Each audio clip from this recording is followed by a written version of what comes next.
The Galactic Council chamber buzzed with quiet conversation as delegates from 50 different worlds took their seats.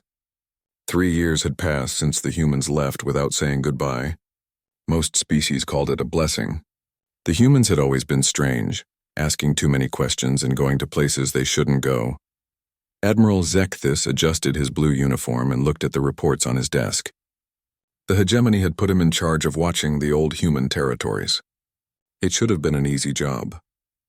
The humans were gone, so there was nothing left to watch, but the reports worried him.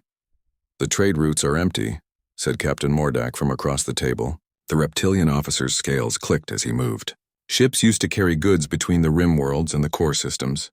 Now nothing moves out there. Zekthis nodded. The humans had built those trade routes over 200 years. They connected distant worlds that other species thought were too far away or too dangerous. When the humans left, they took their ships with them. Now those routes sat empty like abandoned roads. "What about the research stations?" asked Dr. Yilnara. The small gray being spoke in a high voice that always made Zekthis think of singing birds. "My people sent teams to check the facilities humans left behind. And? They're all dark. No power, no signals, no life support. It's like the humans turned everything off before they left." This bothered Zekthis more than the empty trade routes. Humans never wasted anything. They built things to last forever. Why would they shut down valuable research stations? "There's something else," said Commander Telos. The tall, thin being stood up slowly.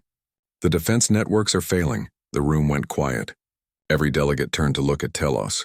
"Which defense networks?" Zekthis asked, though he feared he already knew. "All of them. The automated platforms the humans installed around dangerous sectors. They've been shutting down one by one over the past month." Zekthis felt his blood turn cold. The humans had put those defense networks in place decades ago. They always said the networks protected everyone from hazards in deep space. The Council had never asked what kind of hazards. They were just happy that someone else was taking care of dangerous areas. How many are left? Maybe 30%. At this rate, they'll all be offline within 2 months. Dr. Yilnara raised her hand. "My science team has been tracking energy readings from the rim sectors. The areas humans marked as forbidden zones are showing massive power spikes." "What kind of power spikes?" "We don't know. Our instruments can't identify the energy type. But the readings are getting stronger every day." Zekthis looked around the room. Fear showed on every face. Though each species expressed it differently, the hegemony delegates kept their faces blank, but their eyes were wide. The Altarians clicked their claws nervously. The Tausidian skin changed from blue to purple. "Maybe we should contact the humans," suggested Captain Mordak. "Ask them to come back and fix the networks." "We tried," said Telos. "We've sent messages to every known human colony. No response. It's like they vanished completely." "Good riddance," muttered Counselor Brixtar from the back of the room. The old hegemony politician had never liked humans. They caused nothing but trouble. Always starting fights, always building weapons, always going where they weren't supposed to go. Zekthis wanted to agree, but something felt wrong. The humans had been strange, yes. They built things that didn't make sense. They explored regions that seemed empty and worthless. They sometimes attacked targets for no clear reason. But what if there had been reasons? What if the Council just hadn't understood? "I want full reports on all the failing defense systems," Zekthis said. "And I want survey teams sent to the rim sectors. We need to know what's happening out there." "Sir, those sectors are marked as hazardous," said Telos. "The humans warned us never to go there. The humans are gone. Those warnings don't matter anymore." But even as he said it, Zekthis wondered if that was true. The humans had been many things, but they were never careless about danger. If they said something was hazardous, they usually meant it. Over the next few days, reports came in from across the galaxy. The pattern was always the same. Human facilities going dark, defense networks failing, energy readings spiking in forbidden zones, and there was something else. Something that made Zekthis' skin crawl when he read about it. Ships were disappearing. Not merchant vessels or military ships. Those would have been noticed right away. The missing ships were science vessels, research teams, and exploration craft. They all had one thing in common. They carried the smartest beings from their species. The Altarian Science Academy lost their best physics team. The Tausidian Institute of Technology couldn't reach their most famous engineers. The hegemony's top philosophers stopped answering calls. At first, each species thought it was a coincidence. Maybe their people had taken vacation time or were doing secret research, but when the reports were put together, the pattern became clear. The galaxy's brightest minds were vanishing. Zekithis stood in his office, looking out at the stars. Earth's sun was too far away to see, but he found himself staring in that direction anyway. The humans had come from a small, unremarkable world on the edge of nowhere. Yet somehow they had spread across the galaxy faster than any other species. Most politicians said it was because humans were aggressive and reckless. They took risks that sensible species wouldn't take. They built bigger weapons and faster ships because they didn't know when to stop. But what if it was something else? What if the humans had known something the rest of the galaxy didn't? His door chimed. "Come in." Dr. Yilnara entered carrying a datapad. Her usually cheerful face looked worried. "Admiral, we received a response from Survey Team 7. The team we sent to the Kepler sector? Yes, they found something at the research station on Kepler 442c. Zekithis took the datapad and read the report. His hands started shaking before he finished the first page. The survey team had found extensive files on something called the Architects. According to the human records, these were beings that had existed millions of years ago. They had built massive structures throughout the galaxy, then disappeared. But the files suggested they hadn't really disappeared. They had been sleeping, and something was waking them up. "There's more," Yilnara said quietly. The humans weren't just studying these architects. They were fighting them. Every attack the Council blamed on human terrorists. Every illegal weapons test in deep space. Every time humans destroyed something we thought was valuable. The records suggest they were fighting some kind of war. Zekithis set down the datapad. A war against what? Things that shouldn't exist. Things that live in the space between stars. Things that want to remake the galaxy according to their own design. Outside the window, the stars looked the same as always. But now Zekithis knew that somewhere out there, in the dark spaces between worlds, something ancient and terrible was stirring. And the humans who had been fighting it were gone. Dr. Velara stepped carefully through the abandoned human research facility. Her footsteps echoed in the empty hallways as her suit lights cut through the darkness. The station on Kepler 442c had been shut down for 3 years, but it still felt like the humans had just left yesterday. Everything was too clean, too organized. Humans were messy creatures who left coffee cups and personal items everywhere. This place felt like someone had carefully prepared it for visitors. "The main computer core is still powered," said her assistant, Dr. Kexenol. The young Altarian carried a scanning device that beeped softly as they walked. "Minimal power, but enough to access the files," Velara nodded. She had been studying human behavior for 20 years, trying to understand how they thought. Most species found humans confusing and dangerous. Velara found them fascinating. They reached the central research lab. Banks of computers lined the walls, their screens dark but ready. Velara connected her portable interface and began accessing the human files. What she found made her stop breathing. The files were organized into categories: architect sites, containment protocols, deep space monitoring, and emergency procedures. Each category contained thousands of documents, videos, and data recordings. She opened the first architect file and started reading. The architects were real. They had existed millions of years ago, during the galaxy's early history. They were builders on a scale that made current civilization look like children playing with toys. They created structures the size of solar systems and reshaped entire regions of space. But they weren't creators in any sense that living beings could understand. They were gardeners. To them, the galaxy was something to be cultivated and controlled. They had seeded countless worlds with life, then periodically returned to harvest what they had grown. "Dr. Velara," Kexenol called from across the room. "You need to see this." She looked up from the files. Kexenol was standing in front of a massive wall display that showed a map of the galaxy. Red dots marked hundreds of locations throughout known space. "What am I looking at?" "Architect sites. Places where the humans found evidence of their technology." Kexenol pointed to clusters of red dots. "Look at the pattern." Velara studied the map. The red dots weren't random. They formed a network that connected every major star system, every important trade route, every heavily populated region. The architects had built infrastructure throughout the galaxy. The humans knew about all of this, she whispered. She went back to the files and kept reading. The story became clearer with each document. The architects had left the galaxy long ago, but they hadn't abandoned it. They had built dormant systems that would activate when certain conditions were met. These systems were designed to monitor galactic development and intervene when necessary. For millions of years, the systems had stayed quiet. But as civilization advanced, as technology grew more sophisticated, as populations expanded, the systems began to wake up. The humans had discovered this by accident. Early human explorers had found ancient ruins on Earth that weren't human at all. The ruins contained technology and warnings left by the previous caretaker species. That was when Velara understood the terrible truth. Every advanced civilization in galactic history had eventually been contacted by the architect systems.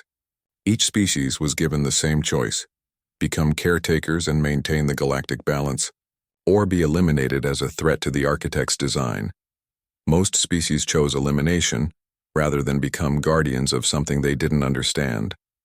Only a few accepted the burden of watching over the galaxy and keeping the architect's systems dormant. The humans had been chosen as the latest caretakers. "This is impossible," Kexnol said, reading over her shoulder. If this is true, then humans weren't exploring the galaxy randomly. They were maintaining some kind of containment system. Velara opened another file marked Deep Space Operations. What she found made her sick. For over 200 years, humans had been fighting a secret war. Every human military action that the Council had condemned, every weapons test in empty space, every attack on unknown targets had been part of this war. They weren't fighting other species. They were fighting things that came from the spaces between stars, things that the architect systems had detected and marked for elimination. The humans had built their defense networks to keep these entities contained. Their research stations had monitored architect sites for signs of activation. Their military forces had destroyed threats before they could spread, and the Council had called them terrorists and warmongers. "Look at this," Velara said, opening a video file. The screen showed a human military officer standing in what looked like a command center. Behind him, displays showed battles happening in deep space. Human ships fought against things that barely looked real. Geometric shapes that moved like living creatures. Energy patterns that seemed to think. "This is Admiral Chen, 7th Defense Fleet," the officer said. "Day 2.847 of the containment operation. We've successfully eliminated another incursion in the Vega sector. No architect constructs detected, but the energy readings suggest they're getting stronger." The video continued with the Admiral reporting on losses. 30 human ships destroyed. 400 crew members dead, all to stop something that most of the galaxy didn't even know existed. "We can't keep this up forever," the Admiral said. "The incidents are getting more frequent. The entities are getting more sophisticated, and the Council keeps interfering with our operations." The video ended. Velara opened the next file and found hundreds of similar reports. Human forces fighting and dying in the dark spaces between stars while the rest of the galaxy accused them of being violent and unstable. "They were protecting us," Kexnol said quietly. Velara kept reading. The files showed how the situation had gradually gotten worse. The architect systems were waking up faster than the humans could contain them. The entities from deep space were becoming more aggressive, and the Council's interference was making it impossible for humans to do their job effectively. The final files were marked Exodus Protocols. The humans had reached a breaking point. They could no longer maintain the containment systems while dealing with political pressure from the Council. The choice was simple: abandon their post and let the galaxy face the consequences, or continue fighting a war that would eventually destroy humanity itself. They chose to leave. But they hadn't abandoned the galaxy completely. The final file contained a message addressed to whoever finds this first. A human woman appeared on the screen. She looked tired, like someone who had been carrying a heavy burden for too long. "If you're watching this, then our containment systems have failed and the architects are waking up," she said. "We tried to protect you. We tried to do this quietly without causing panic, but you wouldn't let us." The woman's expression hardened. "You called us violent. You called us dangerous. You interfered with our operations and demanded we explain ourselves. You made it impossible for us to do what needed to be done." She leaned forward. "So now it's your turn. The architects are coming back and they remember this galaxy. They'll offer you the same choice they offered us: become their caretakers or be eliminated as a threat." The video paused, then continued. We've left copies of all our research. You'll find instructions for maintaining the containment systems and dealing with deep space entities. But understand this, the job will break you just like it broke us. The weight of cosmic responsibility isn't something most species can carry. The woman stood up. We've gone to find our own path, away from the cycles of caretaking and control. Maybe we'll find a better way. Maybe we'll fail and die in the dark between galaxies. But at least we'll fail as ourselves, not as servants to beings who see us as expendable tools. The video ended. Velara sat in silence for a long time. Around her, the empty human facility hummed with residual power, like a ghost waiting to be discovered. Outside, something was stirring in the dark spaces between stars, and the galaxy's protectors were gone. Captain Jorik of the Tau Cetian Defense Fleet stared at his sensor displays and tried to make sense of what he was seeing. The object had appeared 3 hours ago at the edge of the Proxima system, and it defied every law of physics he knew. It was the size of a small moon, but it wasn't made of rock or metal.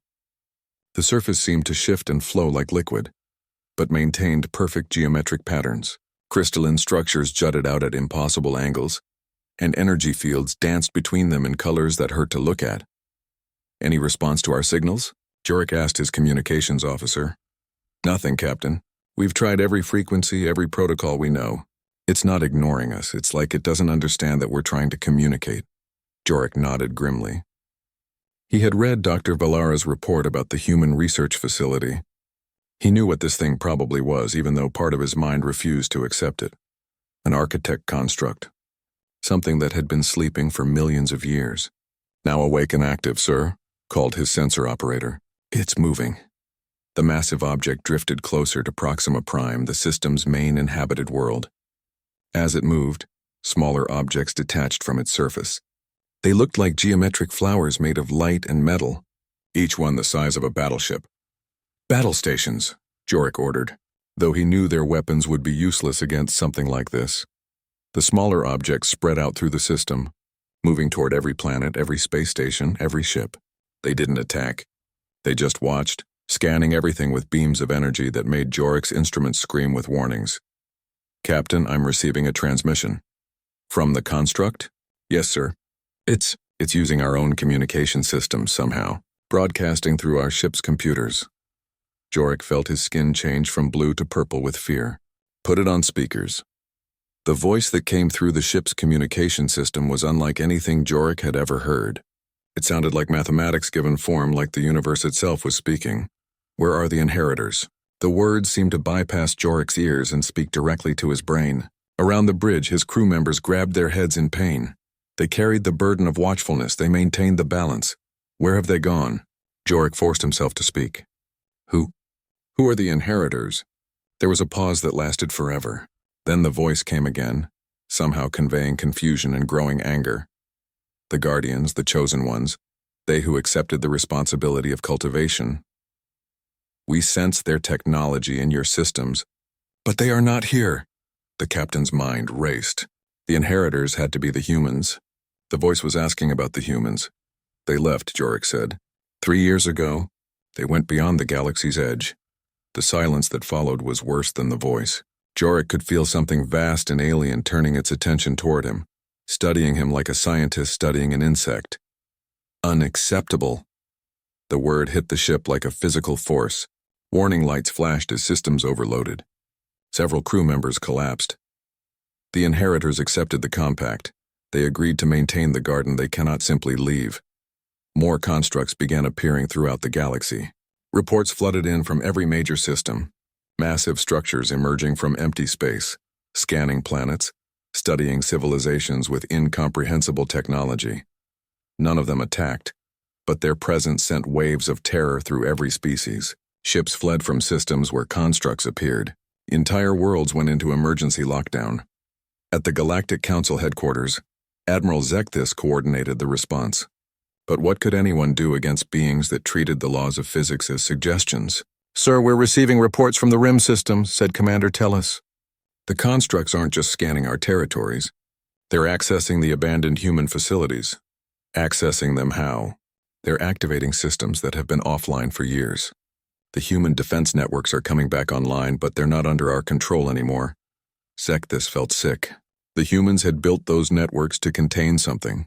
Now whatever they had been containing was taking control of the containment systems. Dr. Velara's voice came through the communication system. She was transmitting from the human facility on Kepler 442c. Admiral, you need to see this. The constructs aren't just random appearances. They're following a pattern. What kind of pattern? They're checking on architect sites throughout the galaxy. Every place where the humans found ancient ruins or technology. It's like they're taking inventory. Zekithis pulled up a galactic map on his main display. Red dots marked the locations where constructs had appeared. Velara was right. They were all sites that appeared in the human files. There's something else, Velara continued. I've been studying the communication protocols the constructs are using. They're not trying to talk to us. They're trying to connect with human systems. What do you mean? The humans built their technology to interface with architect systems. The constructs are looking for human command codes, human authorization signals. They're waiting for orders that will never come. On his screen, Zekithis watched as more constructs appeared, each one larger than the last, each one carrying technology that made galactic civilization look primitive. Captain Jorik's voice came through another channel. Admiral, the construct in Proxima system is making another transmission. Let me hear it. The mathematical voice filled the command center, making everyone present feel like insects being examined by giants. The garden has grown beyond acceptable parameters. Unauthorized species have achieved technological sophistication. The harvest must begin. Zekithis felt his blood turn to ice. Harvest? Query, are you the new inheritors? Will you accept the compact and maintain the balance? The Admiral looked around the room at his staff. Fear showed on every face. But underneath the fear, he saw something else. A desperate hope that maybe, somehow, they could negotiate with these beings. What does the compact involve? Zekithis asked. You will monitor galactic development. You will prevent unauthorized advancement. You will eliminate species that threaten the garden's stability. You will serve as our agents until we return. And if we refuse? The silence lasted for exactly 10 seconds. Then every electronic device in the command center began displaying the same image. Star systems being systematically dismantled, their matter reorganized into new configurations. Billions of beings dying as their worlds were transformed into something alien and incomprehensible. The garden will be reset. All unauthorized growth will be removed. The cultivation process will begin. Again, the images faded, leaving the command center in stunned silence. How long do we have to decide? Zekithis asked. 1 galactic rotation. After that, the reset begins, the transmission ended. Around the galaxy, similar conversations were happening as other constructs delivered the same ultimatum to other species. Zekithis stared at the galactic map. Somewhere beyond the edge of known space, the humans had found their own path. They had refused to be servants to cosmic gardeners, choosing exile over submission. Now the rest of the galaxy faced the same choice the humans had faced. Accept the role of caretakers in a cosmic prison, or watch everything they had ever built be destroyed. But unlike the humans, the other species had no secret knowledge, no advanced technology, no experience fighting cosmic horrors. They had only the choice between slavery and extinction, and they had less than a year to decide. Dr. Yilnara worked frantically in the Council's central archives, searching through centuries of historical records. 6 months had passed since the architect's ultimatum, and more constructs appeared every day. They weren't hostile yet, but they watched everything with patient, alien intelligence. The galaxy was running out of time. Found something, called her research assistant from across the vast archive chamber. Mass extinction event approximately 2.3 million years ago. The Zelani civilization. Yilnara hurried over to the display. The Zelani had been a highly advanced species that had spread across 3 galactic arms, before mysteriously vanishing overnight. The official record blamed a plague, but the details had never made sense. Look at this, her assistant said, pointing to astronomical data from the time period. Massive energy discharges throughout Zelani space. Not explosions, reorganization events, matter being transformed into new configurations. Yilnara felt sick. They were reset. The architects harvested them. She opened more files, searching for similar patterns throughout galactic history. What she found painted a horrifying picture. Every 500,000 years, like clockwork, the galaxy's most advanced civilizations disappeared. The Korthani Empire 2.8 million years ago, the Vale Collective 3.3 million years ago. The pattern went back as far as records existed. But there were gaps. Periods where advanced civilizations survived longer than they should have. Times when the cycle was interrupted. Dr. Yilnara, came Admiral Zekthis' voice through her communicator. Report to the main council chamber immediately. We have a situation. She rushed to the chamber to find it in chaos. Delegates shouted at each other in a dozen languages while holographic displays showed scenes from across the galaxy. What's happening? She asked Commander Telos. Survey teams, he said grimly. 3 different species sent expeditions toward the Galactic Rim, trying to contact the humans. 2 teams made it to the edge of known space before. He gestured at the displays. The images showed impossible structures floating in the void between galaxies. Massive rings of metal and energy that dwarfed entire star systems. Ships that looked like they were grown rather than built. Technology that seemed to bend space itself. The humans built all of this? Not built. Evolved. The teams managed to send back transmissions before contact was lost. The humans aren't the same species that left 3 years ago. On the main display, a grainy image showed figures that might have once been human. They were taller, their bodies wrapped in what looked like living metal. When they moved, space seemed to bend around them. They've changed, Telos continued. Enhanced themselves with technology we can't understand. The survey teams reported that human space extends far beyond what anyone imagined. They've been busy. Admiral Zekthis called for order. Dr. Yilnara, report on your historical research. She stood and addressed the assembly. The pattern is clear. Every major civilization in galactic history has faced the same choice we're facing now. Most chose extinction rather than become servants. But some accepted the role of caretakers. She activated a display showing the gaps in the extinction cycle. These periods represent times when caretaker species maintained the architect's systems. Each caretaker civilization lasted between 50,000 and 200,000 years before they either failed or abandoned their post. What happened to them? Asked Counselor Brixtar. The successful ones found ways to transcend the system entirely. They developed technology that allowed them to leave the galaxy and seek their own path. The failures. She showed images of dead worlds, systems that had been completely sterilized. The failures were eliminated along with everyone else when the reset began. The chamber fell silent as the implications sank in. So our choices are serve the architects until we find a way to escape. Or die along with everyone else, Zekthis summarized. There's a third option, came a new voice. Everyone turned to see Captain Jorik entering the chamber. Behind him walked a being that made several delegates gasp in recognition. It was human. Or had been human once. The figure was tall and graceful with skin that seemed to shimmer with inner light. When it moved, the air around it bent slightly, as if reality wasn't quite sure how to handle its presence.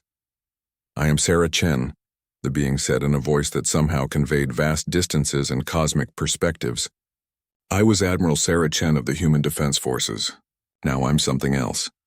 The delegates stared in amazement and fear. This was what humanity had become in just 3 years. You're here to help us? Zekthis asked. Sarah Chen's expression was difficult to read. I'm here to offer you the same choice we faced. But first you need to understand what that choice really means. She gestured, and the air above the assembly filled with images. Not holographic displays, but actual windows into distant places and times. The architects aren't evil, she said. They're gardeners on a cosmic scale. To them, the galaxy is a carefully designed ecosystem. Civilizations are crops to be cultivated and harvested. The images showed the galaxy from the architect's perspective. Species arising, developing, reaching technological maturity, then being harvested for their knowledge and genetic material before new species were allowed to develop. The caretaker species serve as groundskeepers. They maintain the balance, prevent any one civilization from growing too large or too advanced. They eliminate threats and keep the ecosystem stable. For how long? Demanded Brixtar. Until the architects return for the next major harvest, usually about 1 million years.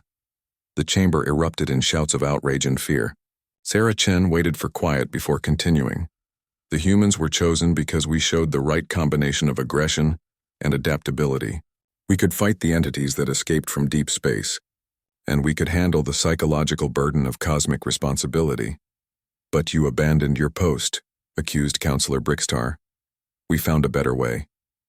Sarah Chen gestured again, and the windows in the air showed the structures the survey teams had spotted beyond the galactic rim.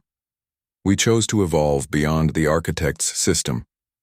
Instead of serving as caretakers for their garden, we became something they never expected, gardeners of our own design. The images showed human space extending in all directions from the galaxy. Massive structures that seemed to grow like living things, ships that traveled not through space but around it, technology that treated the laws of physics as starting suggestions rather than absolute rules. We've learned to reshape reality itself, Sarah Chen said, not through the architect's methods of destruction and reconstruction, but through understanding and cooperation with the universe's fundamental forces. How? Whispered Dr. Yilnara. By refusing to accept that intelligence must be limited to biological forms, by merging with our technology instead of being enslaved by it, by choosing to become something new rather than remaining something old. Sarah Chen's form seemed to shift slightly, becoming more energy than matter. The architects represent an old way of thinking. They believe that order must be imposed through force, that advancement must be controlled through violence. We've discovered that cooperation and transcendence are more powerful than domination and limitation. What are you offering us? Zekthis asked, the same choice we had. Accept the role of caretakers and spend the next 1,000,000 years as servants to cosmic forces you don't understand. Or, she gestured toward the images of transformed humanity. Choose to transcend. Allow us to help you evolve beyond the architect's system. Become something new, something that doesn't fit into their categories of gardener and garden. And the architects will just let us leave? Sarah Chen's expression grew serious. They'll try to stop us, but they're not as powerful as they seem. They're old, set in their ways, limited by their own rigid thinking. We've learned things they never imagined possible. The chamber fell silent as delegates considered the implications. How long do we have to decide? Zekthis asked. The architects will begin their reset in 3 months. If you choose transcendence, we'll need to begin the process immediately. And if we choose to serve as caretakers, then you'll live as prisoners in a cosmic garden, watching over civilizations that will eventually be harvested, until you either find your own way to escape or break under the weight of what you're forced to do. Sarah Chen began to fade, becoming translucent. Choose quickly. The universe is larger than the architects imagined, and there's room for new kinds of gardeners. But first you have to be willing to leave the old garden behind. She vanished, leaving the council to face the most important decision in galactic history. The council chamber had never been so quiet. 2 months remained before the architects would begin their reset, and the galaxy's leaders sat in stunned silence after 3 days of debate. Admiral Zekthis looked around at the faces of the delegates. Fear, hope, desperation, and resignation showed in equal measure. The weight of choosing the fate of trillions of beings pressed down on everyone present. We have the votes counted, announced Speaker Morgeth, the ancient hegemony leader who had overseen council sessions for over a century. The results are, she paused, her old voice trembling slightly. 47 species vote to accept transcendence with humanity. 23 vote to become caretakers for the architects. 15 abstain, requesting more time to decide. The chamber erupted in shouting. Representatives who had voted for caretaking accused the Transcendence faction of choosing suicide over responsibility. Those who chose Transcendence called the caretakers cowards and collaborators. Silence. Morgeth's voice cut through the chaos. The decision is made. Those species choosing Transcendence will be evacuated to the galactic rim within 30 days. Those choosing to serve as caretakers will remain to face the architect's final judgment. Admiral Zekthis felt numb. His own species, the hegemony, had split down the middle. Half their worlds wanted to join humanity beyond the galaxy's edge. The other half preferred the known horror of servitude to the unknown risks of transcendence. Sir, Commander Telos approached quietly. Long-range sensors are detecting massive movement in human space. They're coming. Zekthis activated his personal display and saw the readings. Hundreds of structures were moving from beyond the galactic rim toward known space. But they weren't ships in any traditional sense. They looked like living cities, vast organisms made of metal and energy that bent space around them as they traveled. How long until they arrive? At current speed, 18 days. The next few weeks passed in controlled chaos. 47 species began evacuating their most essential populations and resources to assembly points near the galactic rim. Some chose to move entire worlds, using technology the humans provided to relocate planets to new star systems beyond the galaxy's edge. Others decided to save only their knowledge and genetic material, allowing volunteer populations to be transformed by human enhancement technology before making the journey to transcendent space. The species that chose to become caretakers prepared for their new role with grim determination. They studied the human files on architect protocols and began taking control of the containment systems that had kept cosmic horrors dormant for millennia. Dr. Yilnara stood on the observation deck of the evacuation ship New Altair and watched her homeworld shrink in the distance. Half her species had chosen transcendence. The other half remained behind to serve as gardeners in the architect's cosmic prison. Regrets? Asked Dr. Villara, joining her at the observation window. Many, Yilnara replied, but not about this choice. Through the transparent metal, they could see the edge of human space approaching. What had once been empty void now teemed with structures that defied understanding. Rings of light that enclosed entire star systems. Webs of energy that connected distant galaxies. Cities that existed in multiple dimensions simultaneously. The humans have been busy, Villara observed. They've been evolving.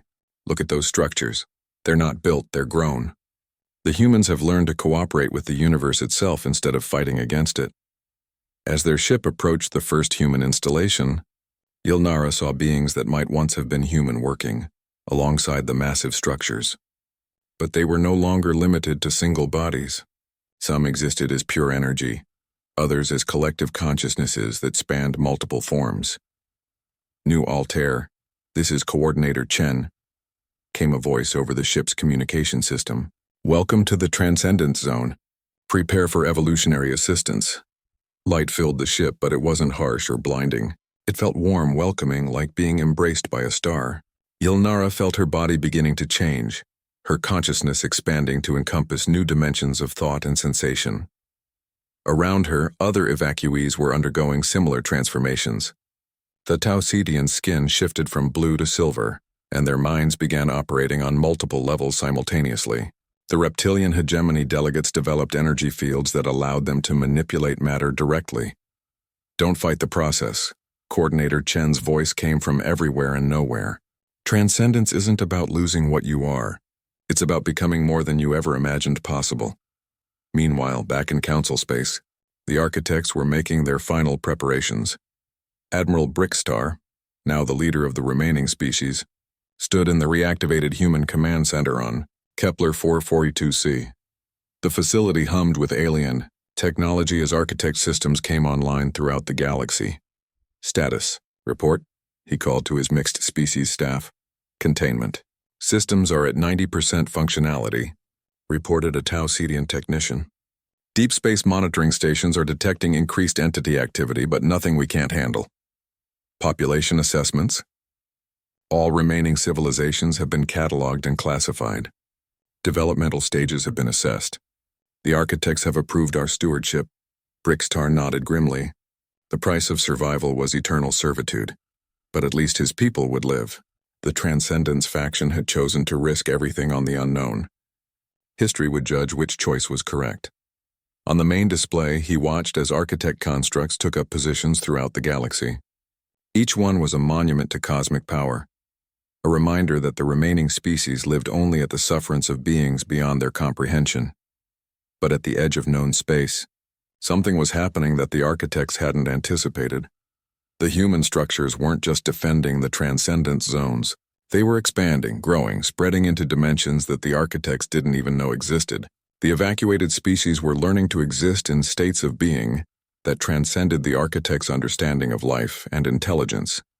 Sir, the technician called out, we're receiving a transmission from the transcendence zone. Put it through. Sarah Chen's voice filled the command center, but it was different now. Richer, more complex, as if multiple versions of her were speaking in harmony. Admiral Brickstar, we want you to know that our offer remains open. If you ever decide that servitude isn't the answer, we'll be here. You're violating the architect's territorial limits, Brickstar replied stiffly. They won't tolerate your presence indefinitely. The architects are learning that there are limits to their power.